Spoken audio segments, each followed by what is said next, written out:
These 7 people were once insanely wealthy, but lost practically everything overnight. We're going to be looking at how each one of them lost their money, starting with Bill Hwang. Bill Hwang is responsible for one of the biggest losses of money in human history, destroying over $20 billion of capital in under 48 hours, all because Bill refused to sell his fund's shares. It all started in 2013 when he founded a fund named Archegos Capital Management. Bill was already an extremely respected investor and a protege of the legendary fund manager Julian Robertson. Therefore, banks were more than willing to participate in his fund. With borrowed capital, Bill would devise the investment strategy of concentrating most of the money into a few select stocks he believes would go up. At first, this strategy worked great for Archegos and the banks, but everything would start to go downhill when Bill's stocks began to decline in price.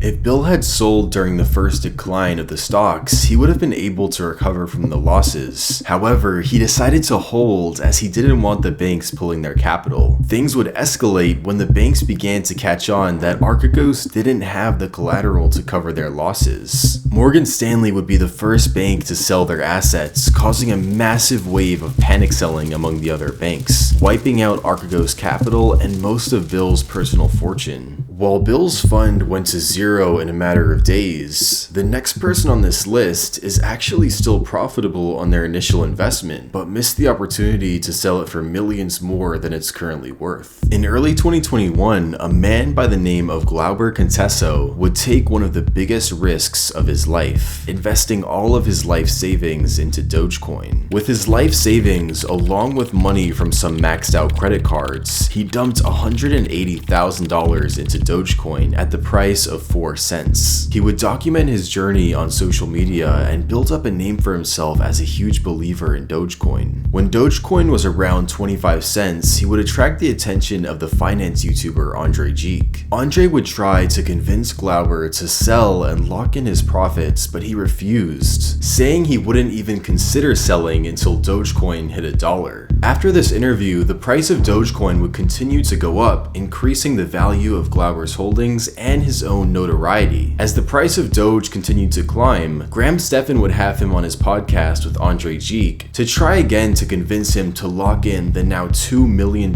profit, but Glauber still wanted to hold. Now we're getting into the greed category where it's like, you were blessed. This might be bigger than I had even assumed, given the fact that I'm so bullish, and it exceeded my expectations of when to reach what I thought it would reach. So now I'm just like, wait, is this the peak?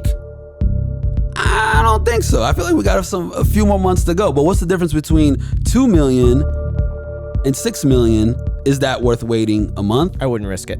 At first, his diamond hand strategy was working in his favor, but it wouldn't be long until Dogecoin would crash after reaching a peak of 73 cents during Elon Musk's performance on SNL. Doge holders believed that his performance would surge Dogecoin past $1, but it turned out to be a classic case of buy the rumor, sell the news. To this day, Glauber still holds his original investment, but to his credit, he is still up over 100% on his initial purchase, which gives him quite a substantial net worth. The same could not be said for the next person on this list, whose current net worth is estimated to be zero. In mid-2014, a woman by the name of Elizabeth Holmes was on the front cover of nearly every business magazine in America. At the time, she was the youngest ever self-made female billionaire with a personal net worth of over $4 billion. She got to this point by founding a company named Theranos, a medical company with the mission of simplifying blood testing. Elizabeth supposedly created a product called the Edison, a small machine which from only a single drop of blood could test for cancer, diabetes, and over 200 other common illnesses. This was a huge improvement over the previous process, which involved taking a large vial of blood, sending it to a lab, and waiting for your results to be returned. With Theranos, everything was contained within a single machine, but all this good news was about to quickly come to an end.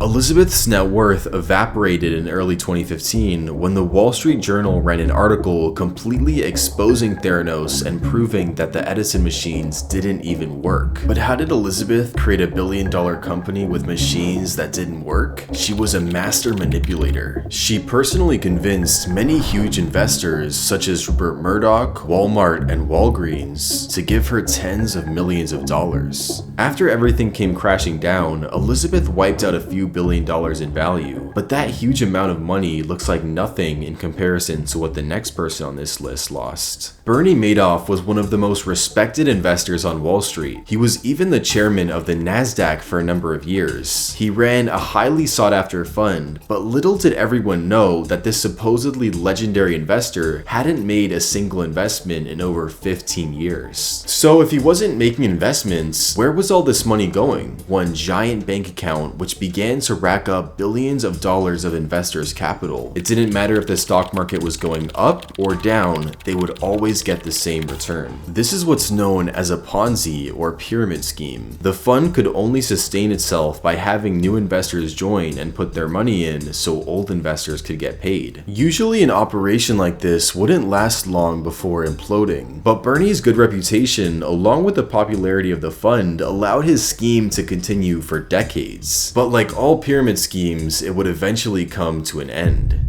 During the subprime mortgage crisis of 2008, Bernie's net worth, along with billions of dollars of investor capital, would evaporate. This was because more people were trying to withdraw than deposit into his fund. This imbalance instantly killed his fund because pyramid schemes can only survive when there's more buyers than sellers. While Bernie Madoff lived a lavish life for years because of the money he stole, the next person on this list couldn't even enjoy their money because they went from broke to rich to broke again in a matter of days. Control the Narrative was a Reddit user and a participant in the forum Wall Street Bets. But his life would change unexpectedly when he discovered a glitch in the stock trading app Robinhood. After making his account, he enrolled in Robinhood Gold for an extra $5. Robinhood Gold is a premium subscription that allows users to trade using leverage, which is borrowed money. The leverage is at most the same value as what someone has in their account. Depositing $1,000 gives the user access to an additional $1,000 in leverage. In Guz's case, he deposited $2,000, giving him access to a total $4,000 of trading capital. Guz would then invest most of his $4,000 into AMD stock, purchasing about 100 shares. This was the point when Guz discovered the Robinhood exploit that allowed him to trade with theoretically infinite leverage. Instead of holding, Guz instantly sold his shares on a call option. A call is a kind of trading mechanism that creates a contract between the seller and buyer, where the buyer has the option to buy the shares at a specified price in the future. Because Robinhood saw the money coming in from the call sale as deposited capital, it allowed Guz to gain another round of leverage. Guz repeated this process until he had $50,000 in his account. With all this newfound money, Guz would make a bet that Apple stock would drop 6% on November 1st, 2019. If his bet didn't go according to plan, he would lose the entire $50,000. When the market opened the next day, Guz would be severely disappointed and make the sound that earned him his name.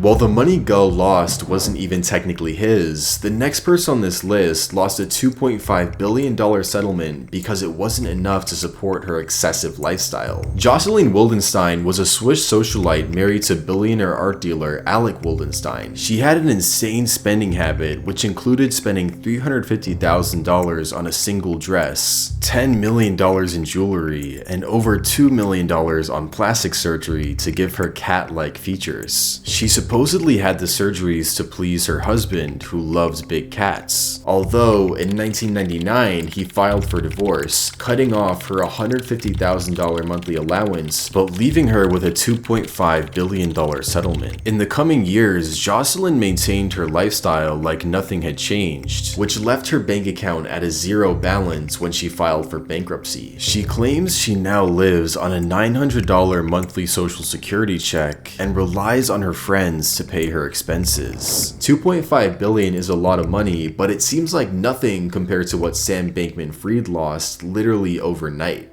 Sam Bankman-Fried was born in California with a mom and dad who were both professors at Stanford Law School. He showed huge amounts of promise academically and graduated from MIT in 2014. In the years leading up to the founding of his crypto exchange, he worked at the trading firm Jane Street Capital, where he gained an in-depth understanding of financial markets. In 2019, he founded his crypto exchange FTX. FTX grew exponentially, going from 7.2 million in revenue in 2019 to over $1 billion in 2021. But in early 2022, when Binance CEO CZ tweeted that he sold all his FTX coin because of suspicions that Sam was over-leveraged, FTX customers rushed to take their money out and there wasn't enough to cover their withdrawals. Sam had been using customer deposits to fund his own trades. This started a death spiral for FTX, wiping out the company and Sam's personal net worth in under 24 hours.